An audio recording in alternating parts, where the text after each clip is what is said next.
Engaging conversation on the most urgent problem of our day and what you can do about it. Now, the End Abortion Podcast by Priests for Life.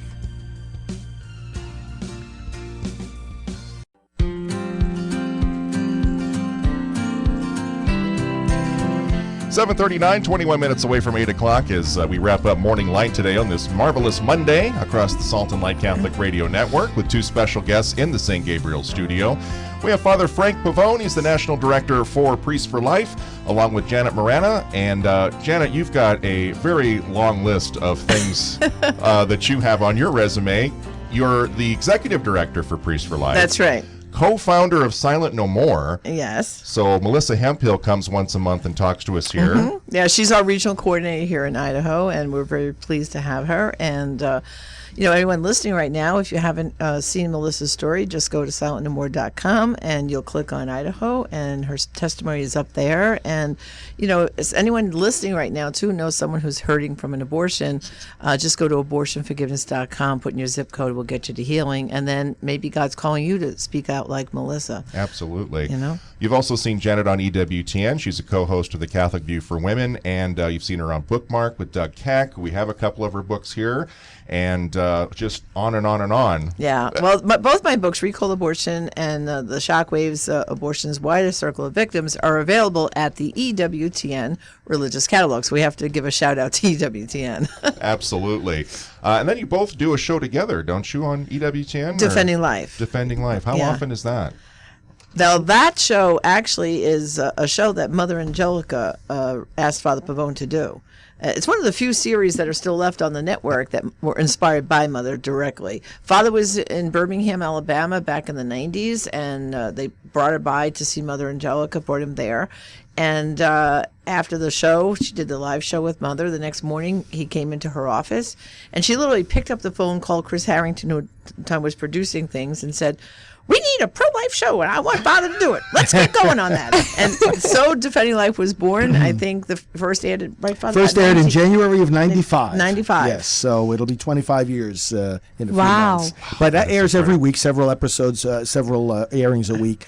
And, it has covered every dimension of the pro-life movement. We have interviewed every major leader of the pro-life movement. Right. We have beautiful testimonies of what people can do to end abortion. And Defending Life has been, therefore, the longest-running, farthest-reaching program on abortion that's ever been made. Yeah. So yesterday afternoon, hot, but yet Yes, a lot of people awesome. came out and supported the Stanton ribbon sure did. cutting. So Beautiful maybe give event. us a recap of yesterday afternoon. Well, if someone would ask me, I would say there were somewhere between 300 and 400 people, even though it was insane. 100 degrees. With how hot it was, that is Right. just Amazing. And we were literally in the sun. I mean, it was just raining down on us, so to speak. And of course, all the talks were very inspiring. But, I've known Brandi Swindell for decades, and she is so inspiring and energetic. And when you think about, she had this vision, and look what she's done. Because, to go toe-to-toe like she does with Planned Parenthood, that's what we need, really to push back, because Stanton is providing real health care for women, not Planned Parenthood. Right. And I know from the testimonies of the women how badly they're treated in Planned Parenthood. And so many of the women, you listen to the testimonies, what they needed was hope. And I love that that's part of the mantra of Stanton, is to bring hope. That's what most women need to turn away from abortion. Usually they're being pressured by a boyfriend or a parent, and sometimes even a husband. We have testimonies like that, and so they just need someone to say, you know what, you're a strong woman. You can do this.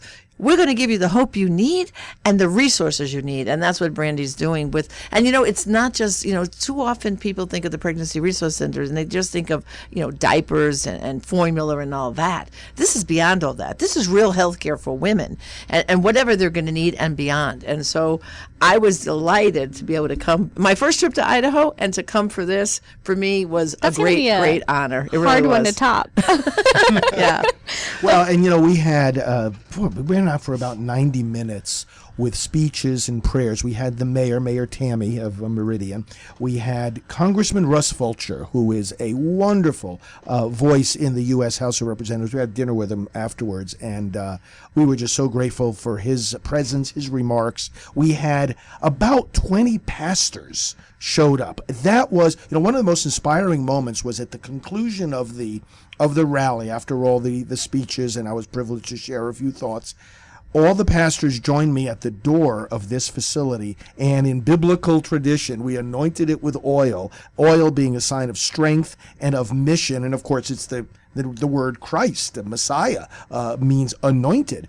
So we anointed the door of this building, asking the Holy Spirit to come upon all who would ever come to it, all who will be served, all who will be helped, and all who will work there as volunteers and staff. And the whole thing was just very, very strong with the presence of God and the presence of his people of life. That is beautiful. And I love that Stanton is growing. I mean, 95, when your radio show started, how many was Stanton Healthcare around? No. Right. No, So and even the number of pregnancy centers nationwide has grown so much. Father, back in 95, there were thousands of abortion mills all over now this there are country. about 600. Now there's only about 600, and now there's thousands of pregnancy resource They centers. outnumber Praise the God. abortion facilities 5-1. No. that is amazing Yeah. because there's a need for it. Exactly. Oh, yeah. And I think that our society, the change is slow, and any change that's going to be sustainable, unfortunately, is slow in the culture we live in. Right. But you guys have seen the effects over the last 25 years. So maybe just Absolutely. share some of those really powerful moments that have really impacted you and kept you on this journey over that last 25 years. Well, I think the first thing I have to say is back in 1995, when we had St. John Paul II issued Evangelium Vitae, which, by the way, next year we celebrate the 25th anniversary. Yes. I remember that was during the Clinton. Take your minds back. We had the Clinton administration. We had the face laws to stop people from being outside in front of the clinic. And it was a terrible atmosphere in our country.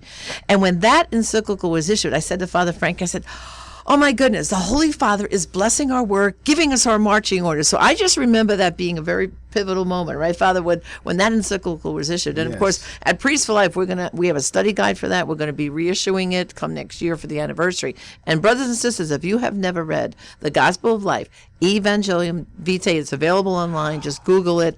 The document it's so the Magna rich. Carta It for really the is. pro-life movement. And especially, we can jump over to this, Father. There's stuff that tells us about the elections too in Evangelium Vitae. And those were some of the high points over these years too. The pro-life victories we've had in the political arena. It really, really matters. And I told the folks gathered there yesterday that we're currently under the most pro-life administration we've ever had. And that's making a big difference. But we're not afraid to talk about these things and to because the church calls us. John Paul called us. The U.S. bishops have called us to political responsibility, educating, being active in the process, educating voters on the issues, getting out there, and that has made a difference over these years. And then, of course, we've had also at the same time Evangelium Vitae came out, we had a lot of personal interaction with Mother Teresa, now Saint Teresa of Calcutta, and she directly and personally encouraged the ministry of Priests for Life because people want to see their clergy involved in defending life. They expect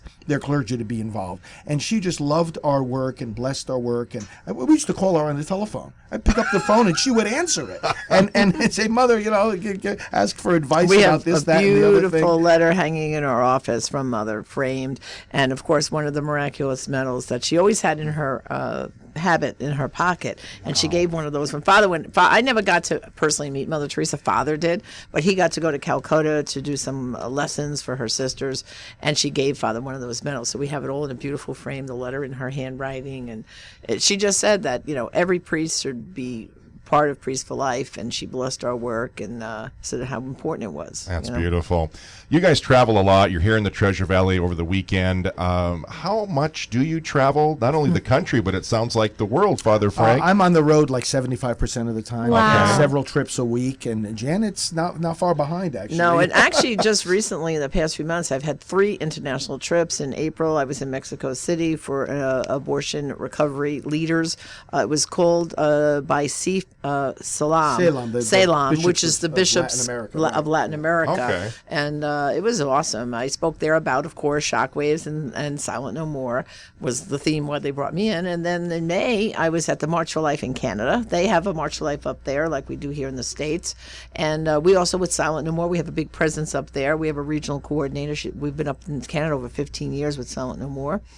And then later in May, I went to Jamaica with Father Richard Holong because they're trying to make abortion legal suddenly, to decriminalize it in Jamaica. So he brought myself and Alveda King in, and we came in with one of the producers, Unplanned. And we screened Unplanned in about 3 churches. Thousands of people saw it. But now, thanks be to God, later this summer, it's going to be in the movie theaters in Jamaica and other islands in the Caribbean. So I was part of that whole initiative. And let's see, that's 1, 2, 3. Oh, and then Rome. In July, Nice. I was in Rome, which was about close to 100 degrees there, too, believe it or not. And I taught a class or 2 at the Regina Apostolorum, which is a pontifical university. And in between, a few things around the state. So I keep busy like Father. So Idaho is a conservative state, Yes. and we pray that it stays that way. But obviously, as you travel the country, you're going to run into opposition. And when you do, when you meet those people who are yelling and screaming their pro-abortion point of view, how do you try and reason with that? How do you handle those situations when you're out there in the streets? Well, when someone's screaming at you, you can't have a dialogue at that point. But when someone seriously wants to discuss the issue, you can, make some points. And what I always like to do is focus in on the woman, because that's what they think we don't care about. We only care about the baby, not the woman. And I said to them, you know what? Did you ever pay attention to the voices of women, what happens after abortion? Did you ever look at women going into an abortion clinic? They're not going in there with their hands up in the air proclaiming their freedom of choice. Most of them, their eyes are down and they're upset. They're not wanting really to have this abortion. They feel trapped and confused. And I said, and how is abortion good health care? Usually, if you try to talk to them about the procedure itself, most people know nothing about it. And if you say to them, tell me the last time you went to a doctor and you were told you're going to have an operation, some sort of procedure.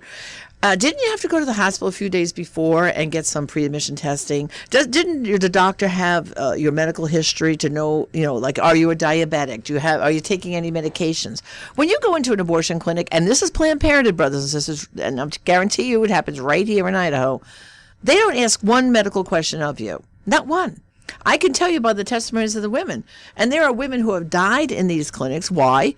Well, if you don't have a medical history of a patient and you're going to perform a surgery, yes, abortion is surgery, and you're going to have complications. So I think talking to them about abortion and focusing on the procedure itself, most people who are pro-choice have never seen an abortion. You can challenge them. We can go to our website, and see the images. And we have actually diagrams that are of the medical procedure that were done for court cases and so on like that. They're not pro-life diagrams. Right. They're medical diagrams. When you say, Father, I mean, really, when you talk about it as medicine, which it's not, I think you can diffuse them a lot. And and they also have to challenge them. Why is it that in every state where we try to pass laws to protect women in abortion clinics, meaning women's right to know laws, parental consent laws, things that would inform women, aren't women smart enough to be informed about the procedure? Why won't you have this woman's right to know? And why don't the abortion clinics let them see their ultrasound? See, they do an ultrasound in an abortion clinic only for a search and destroy mission for the doctor, so he can see the baby to kill it.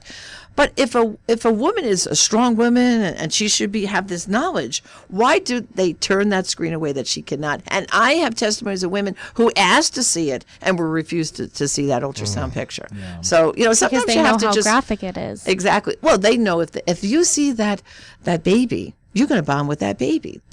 I'm sure Brandi could tell you, women who get to see that ultrasound, 90% of them choose life because they bond with that child. And pertinent to also what you're asking, the country's more polarized now on abortion than ever. There were times in the past that there were structured dialogues with people on the other side. Janet and I have established good friendships with key people on the other side of this issue, and we have modeled what dialogue can look like, what authentic friendship and communication can be like. But nowadays, the other side is less willing to talk.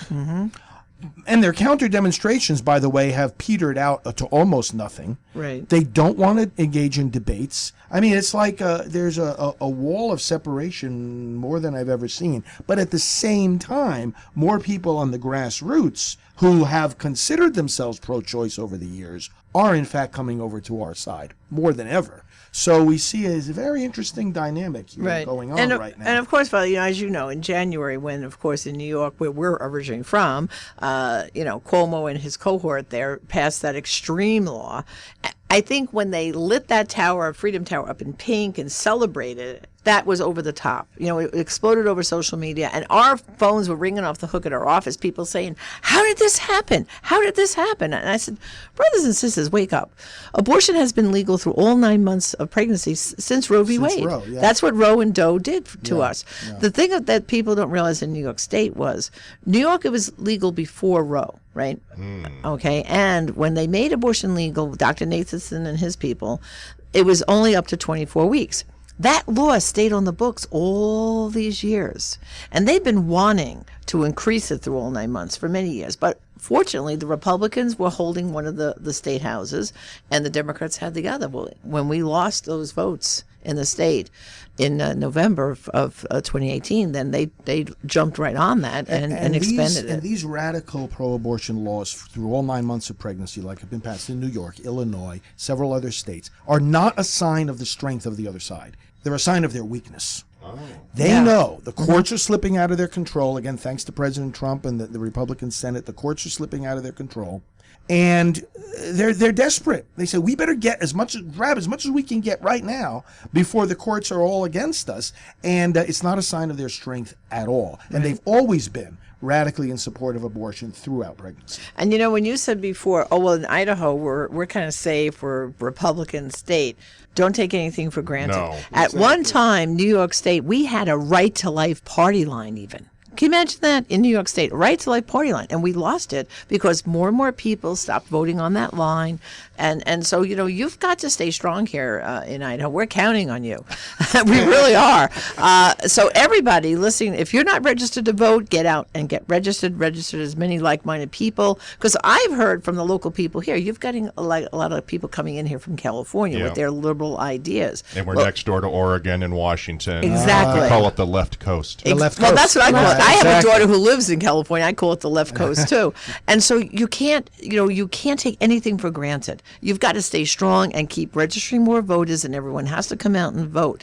It's just so important. And next year is a very key election. Yeah. It's very I mean, we absolutely. have, on top of our state house elections, it's a presidential election in 2020. Yeah. And register to vote. And in Idaho, if you're not aware of how the system works, it's closed primaries here. So you have to be registered to vote in the Republican primary. And we can talk about that with Christian Welp from the Idaho Catholic Network. No, I'm so happy you're addressing these things. And, in just a couple of weeks, just to show the impact of elections, in literally a couple of weeks from now, the second largest funding stream for Planned Parenthood, Title X, It's gonna be will turned be off. shut off. President Trump has stood firm and has closed a loophole in the law, and the Title X money now is not going to go to any facilities that perform, provide, or in any way are associated with abortion. So we're That's a making win. real progress. So, Father, what can the average Christian sitting in church on Sunday, how can they make a difference in trying to change this culture of death that we're living in and try to turn that tide and make it a culture of life? I think sometimes we just feel too small for such a big. Think of it this way. First of all, it's never been easier to save a life than it is right now. If you just can lead people to, like Janet said before, first of all, people around us who are suffering from abortion, abortionforgiveness.com. People around us who might think they need an abortion. Pregnancycenters.org is another simple website. Just knowing those two things right away, you can lead people to alternatives to abortion and healing after abortion. You're making a big impact if you do that. Prayercampaign.org. That's our pro-life prayer campaign. You can pray every day in accordance with the liturgical cycle and the seasons of the year. We have all kinds of pro-life prayers for the whole year. Just starting with those three things. And then, of course, keeping informed about the issue and communicating with your legislators. We've got this whole effort today, by the way, we have a special effort to get the members in the House to pass this law to protect babies from infanticide. And you stay connected with groups like Priests for Life and other pro-life groups, and you'll know, when you need to make a call, when you need to send an email. Things are developing constantly every day so that the voice of each and every individual really does count. And if you're connected with a pro-life group, we'll be able to tell you when and what kind of messages need to be sent to our elected representatives to help us make continued progress on this. Yeah, and on our website, right on the home page, we have action alerts that we put up every week. So we always have something you can do. Exactly. Very easy things. We give you how to contact your representatives. And, like we were just having dinner last night with your congressman, and just because he does everything right doesn't mean he doesn't need to hear from you. You have to say thank you. Back him up. Back him up. I know, Russ. You reach out to him, say hi. He is a man who wants to know who you are, what issues are important to you are. And I think a lot of our legislators and representatives and senators, they want to hear from you, whether or not locally here in the state or the ones who are representing us back in D.C. Reach out to them. I just threw up, we have a Facebook Live feed. We've got all these links on there. Check it out. Make sure you check out Stanton Healthcare's website, Priests for Life. We've got the Idaho legislature. We also have Silent No More. And then we also put up the document with Pope John Paul II earlier. Oh, great. And of course, if you haven't done so and if you haven't been able to, I know Stanton really can use your support right now to get that new center up to code, because they're going to make the criteria there very high. They're going to bring in people to say that it's a medical clinic and it's certified. So I know they're still raising money to complete that job, and being right across from Planned Parenthood, it's awesome. It really is. Yes. So as we wrap up the program here, are there ways that our listeners, can they help Priest for Life? What are some things that you guys need? Absolutely. Well, we need people to sign up for our action alerts. StopAbortionNow.org is our action alert. And the reason we need people is that when the legislators turn to us and say, hey, we need support for this bill or opposition to that bill, we need to be able to mobilize at a moment's notice an army of people. You can help us by signing up for that. StopAbortionNow.org. I'd say that's the main thing you can do. And just spread the word about the resources we have, the books, the videos, the material. Connect with us on social media. The more people are connected in this movement, the more it helps us all. And finally, reach out to other family members you might have that live in other states and get them registered to vote. Because that's why I would tell people, go down your Christmas card list. Is a great way to do it. Go down your Christmas card list and send them a national voter registration form and said, hey, get in the game, National voter registration form and said, hey, get in the game,